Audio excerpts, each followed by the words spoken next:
Hey everybody, welcome back to another Are You In? This one's going to be a little bit different today. I haven't been feeling the best physically and mentally this week, and I did have something planned before, but unfortunately I haven't had the time or the energy to get to it. I was thinking about taking a week off, but I didn't want to do that. I had some other things I could do.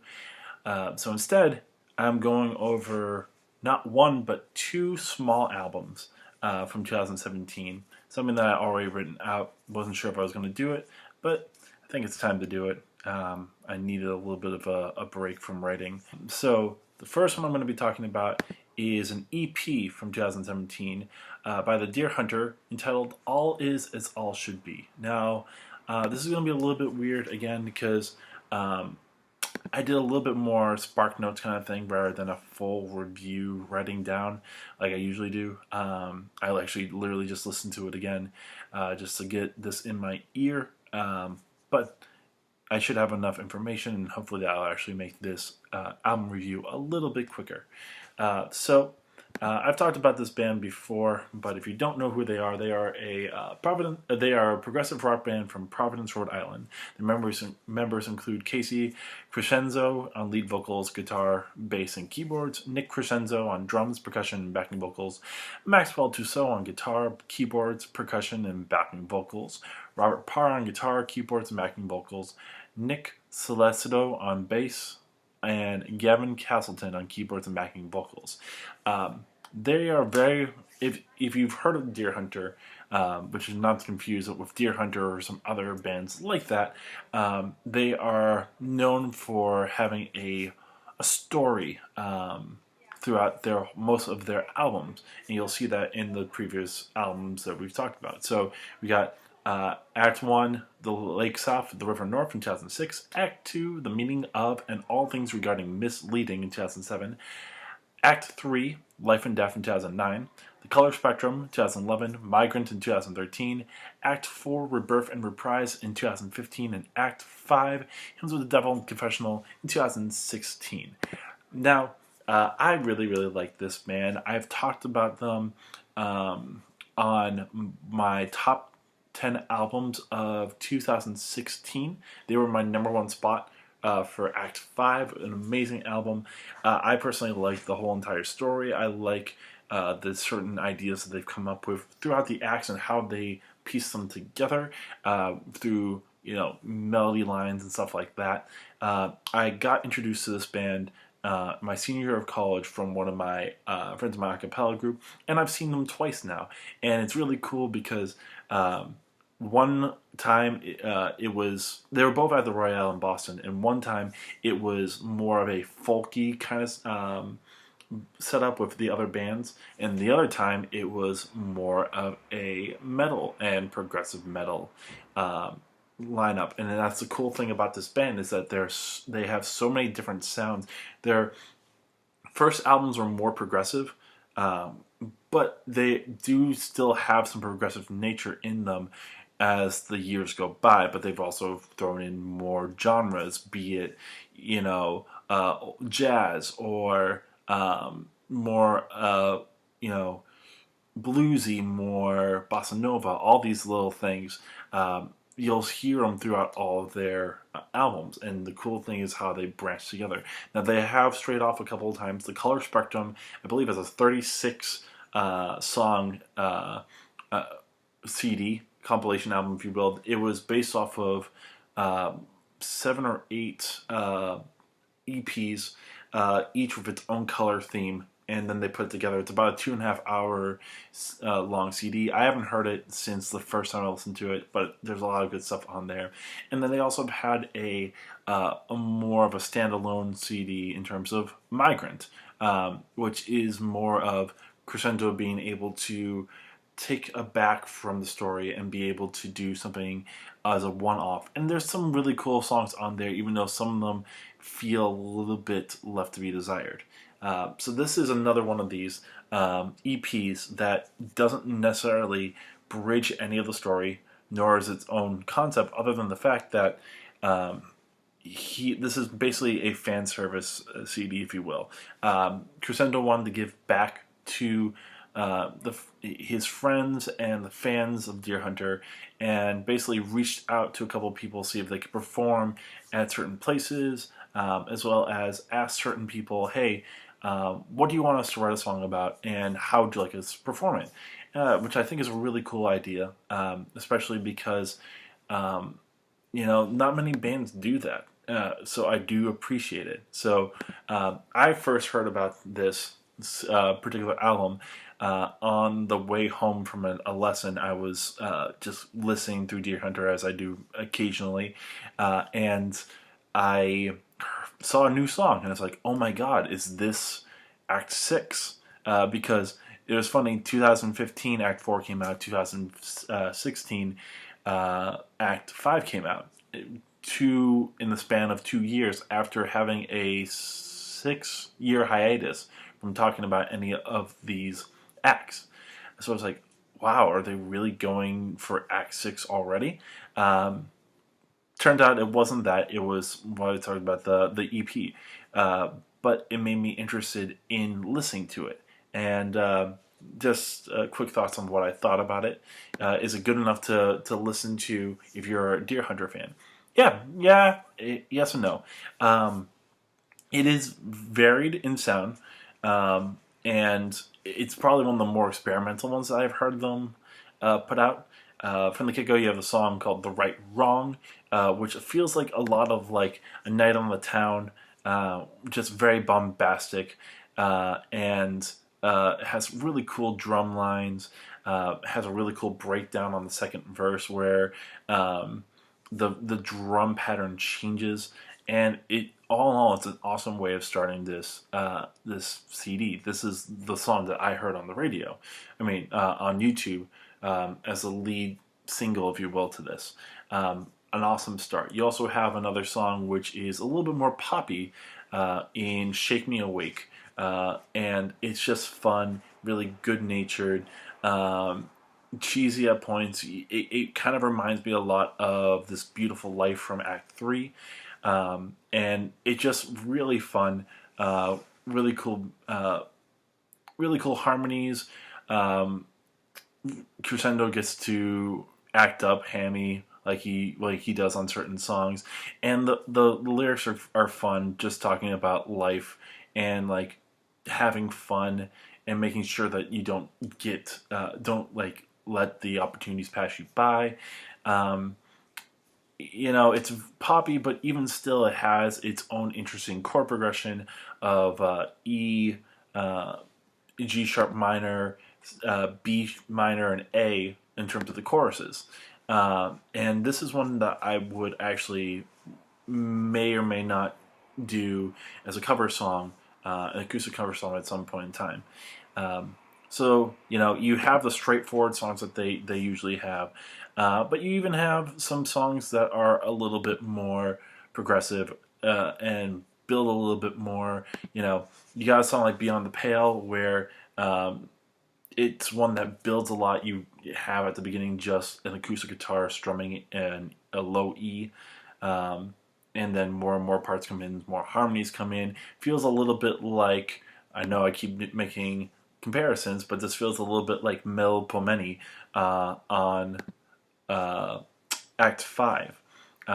Just a beautiful song that keeps building and building, some awesome harmonies, and also ties into Shake Me Awake. It builds right into it, so that's another cool little thing.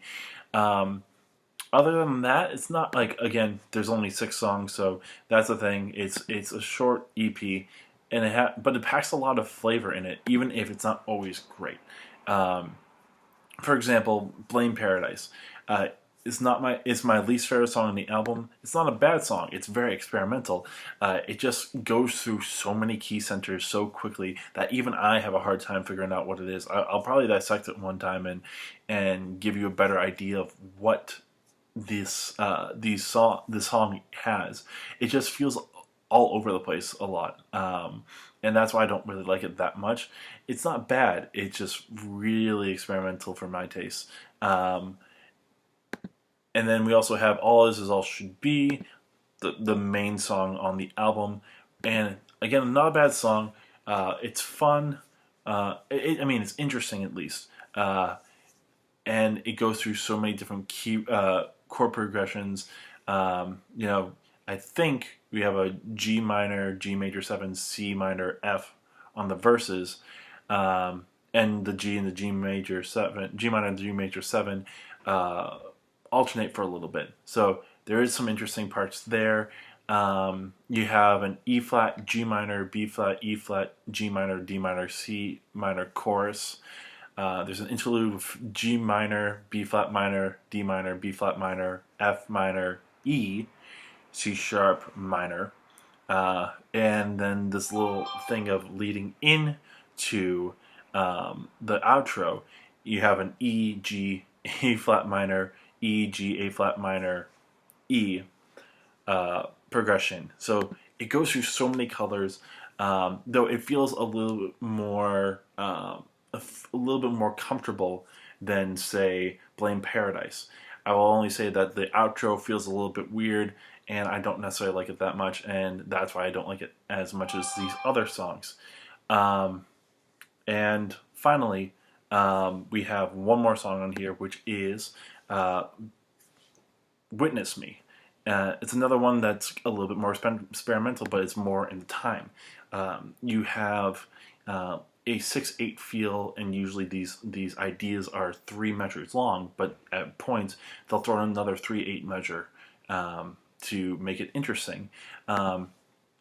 Another one that has some interesting ideas in it. There's an interlude part where you go B flat minor, B flat, F minor, C minor, B flat, D minor, and even the outro for Keep Dreaming, you have a D minor, A flat, C minor progression, and then like on the D minor chord we have an E and G on the harmonies. Just like, I really like this band a lot in the sense that it experiments a lot. And I think that this is one of those more experimental ones. So if you like their experimental side, definitely take a look. I'm not saying that this is definitely not the jumping in point if you were to listen to this band. But if you already like this band and are interested in seeing what else they have done, or want to see how they give back to their community, this is really cool. It's a very short thing. It's only 24 minutes, and it's not bad all around. There's just some things that I don't like as much as some of their other material, but it's an EP. I will say also, I haven't talked much about the lyrics, and it's because each of these songs have a certain storyline with it, from a fan perspective, and he's written it on his Crescendo's talked about all these on his liner notes. So if you are interested in reading the whole entire stories, go to genius.com and just go through it that way. So that way you can read the whole entire story without me trying to explain paragraph after paragraph after paragraph. So that's my quick take on that, and I also want to throw in one more quick little CD before I go, and that is Ninja Sex Party's album from 2017, Under the Covers 2. Now, why am I talking about this? I really like Ninja Sex Party. Ninja Sex Party, for those who don't know, are kind of a joke band, where they're very glam rock and 80s rock, and they are, a couple of people in the band are on the Game Grumps YouTube channel. You probably know them from there. Dan Abaddon and Ninja Brian also work with Game Grumps, but they also spend time making music, and in particular last year they dropped another Under the Covers, and that's their cover album, and it's really fun. I would say if you are looking into an 80s vibe, this is definitely a band that you should check out. They got all the great songs. You go from Africa to More Than a Feeling, Pour Some Sugar on Me, Heat of the Moment, Don't Lose My Number, I Wish, and Rocket Man, to name a few. And it's a fun time, and I always try to harken on that. It's always really cool to find people who reimagine uh, old songs, because in a time where we are continuously moving to the future in music, it's also good to take a look at the past and see where people came from. And even on this, I've heard two songs on this album that I honestly did not know. One in particular that I really like, that I wish I had known before, until Something About You, from Level 42. And I had never heard that song before, and it became my favorite song on this cover album.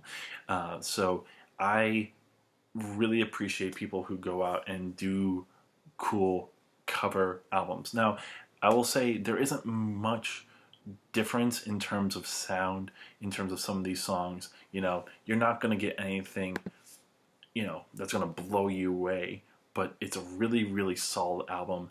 I gotta say, there are a couple songs that are a little bit different.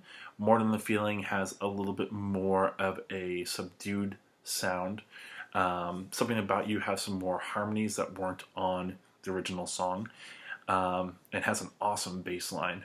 And Rocket Man is an all acoustic song, with some piano in the background. And it's a really interesting take on that song. I'll say the one downside on this album is I Wish. I don't think that they should have covered that song. That's just me personally. But all in all, a fun little album just to throw on here, in case you're looking for a quick recommendation. I really like it, and definitely check out, Under the Covers, the original one, as well as their discography if you're looking for some fun and some funny songs. I will say one other quick thing about this album. Sometimes it seems like Dan Avidan seems to over harmonize in certain places, but it's never hugely noticeable. I will say sometimes it is, but not too noticeable. But anyways, that's my quick time. I went through two albums. This is a little bit different, but I hope you liked it. And of course, if you enjoyed what I'm talking about, like this video, subscribe to my channel, share with your friends, comment on other albums you would like me to review, and just keep in touch of what I'm doing next. I should have a cover song tomorrow. I'm not exactly sure. Again, this week has been not the greatest, so we'll see about that. But the plan is I'm going to talk Sunday about an album that I've been meaning to talk about. Unfortunately, I haven't been able to, because I've been waiting for my brother to talk about it. But you know what? I am deciding I'd rather talk about this by myself. So I'll see you on Sunday, at least, for the album review for A Perfect Circle. Hope you're ready. Peace.